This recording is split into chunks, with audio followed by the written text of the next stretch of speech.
السلام علیکم جی، voice of لاکوٹ پہ آپ کو کہیں گے خوش آمدید۔ وائرل پرسنالٹی جڑی اس علاقے نہیں ہے جناب دلپذیر صاحب آج سڑے ٹا جڑی ہے کوئی اللہ پاک نے مہربانی ہے کہ اسیں لبی گئے۔ دلپذیر بھائی سنائیں ذرا، میں کیا حال ہے آپ کی؟ صحت ٹھیک ہے آپ کی؟ ٹھیک ہے سر جی، اللہ پاک کی رحمت ہے صاحب۔ اچھا ہمیں ذرا پہلے تو جیل سیف الملوک کی کہانی سنائیں۔ سنیں سر جی پھر۔ اب جی سیفر ملوک شہزادہ جو تھا ایک مصر کا شہزادہ تھا جس کے نام کے اوپر اس ویلی کا نام رکھا گیا۔ وہ مصر کا بادشاہ تھا، شاہ آسم کا بیٹا تھا، سیف اس کا نام تھا۔ اس نے جی خواب دیکھا، خواب دے بیچے اس علاقے کو بھی دیکھا اور پری بدر جمال کو بھی دیکھ لیا۔ صبح اٹھ کو اس نے اپنے باپ سے بتایا کہ اے باپ، میں نے رات کو ایک علاقہ دیکھا اور پری کو دیکھا، پری پر عاشق ہو گیا، اب مجھے پری کیسے ملے گی؟ اس کے باپ نے بولا آپ کو تو پری نہیں مل سکتی، وہ ناری ہے، آپ خاکی ہیں، وہ آگ کی پیدائش ہے، آپ مٹی کی، آپ کا اور پری کا ملاپ نہیں ہو سکتا۔ لیکن وہ باپ کی نافرمانی سے گھومتا پھرتا آخر ناران میں پہنچا۔ تو 12 سال راستے پہ لگے تھے، جب وہاں پہنچا تو اس کو اللہ والا ایک ولی بزرگ ملا۔ اس ولی سے پوچھا کہ مجھے پری کیسے ملے گی؟ اس نے بولا کہ یہاں پر 40 دن کا چلہ کرو، اللہ کی عبادت کرو، تب پری کا پتہ چلے گا۔ اس نے 40 دن کا چلہ کیا۔ 40ویں دن کے بعد 2 جنات اس کے قبضے میں آ گئے۔ ان جناتوں نے سلیمانی ٹوپی پہنائی تو جھیل کے کنارے پر لے آئے۔ وہ کسی کو نظر نہیں آتا، اس کو سب کچھ نظر آتا ہے، کیونکہ اس نے سلیمانی ٹوپی پہنی ہے۔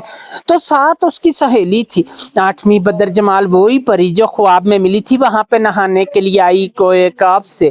کاف جو ہے روس کے پاس ہے، چچنیا کی طرف ہے، رشیا۔ آ کر اپنا لباس اتارا تو نہانا شروع کر دیا۔ بدر جمال جو تھا وہ جنوں نے اٹھا کے شہزادے کو دے دیا، شہزادے نے اپنے قبضے میں کر لیا۔ دوسری سہیلی یہ لباس پہن کر چلا گئی تو بدر جمال اکیلی رہ گئی، وہ جا نہیں سکتی تھی۔ شہزادے نے اس کو اپنی چادر پہنا کر یہاں شوگران لے آیا۔ جب شوگران میں پہنچا تو یہاں سے شو ہو گیا، اس لیے جگہ کا نام شوگران رکھ دیا۔ اور یہاں پہ پری اور شہزادہ رہنے لگ گئے۔ تو پری دودھ بکری کا پیتی تھی، اس کے لیے ایک بکری لایا، اس بکری کو شیر نے اٹھا کے سری پائے پہ اکھاڑ دیا۔ صبح شہزادہ گیا تو سری سری سے ملی تھی پایا پائے سے، اس لیے جگہ کا نام نیچے سری اوپر پایا ہے۔ اور پری کو لے کے شہزادہ شیر مصر کو چلا گیا۔ شہزادے کا سیف نام تھا، ملوک ملاقات سے کہتے، اس لیے اس جھیل کا نام مشہور کیتا ہے سیفر ملوک جھیل۔ اسٹوری ختم صاحب۔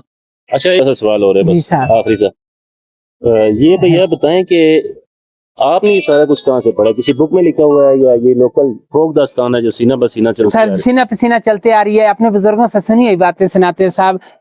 تقریباً مجھے 40 سال ہو گئے میں سناتا ہوں۔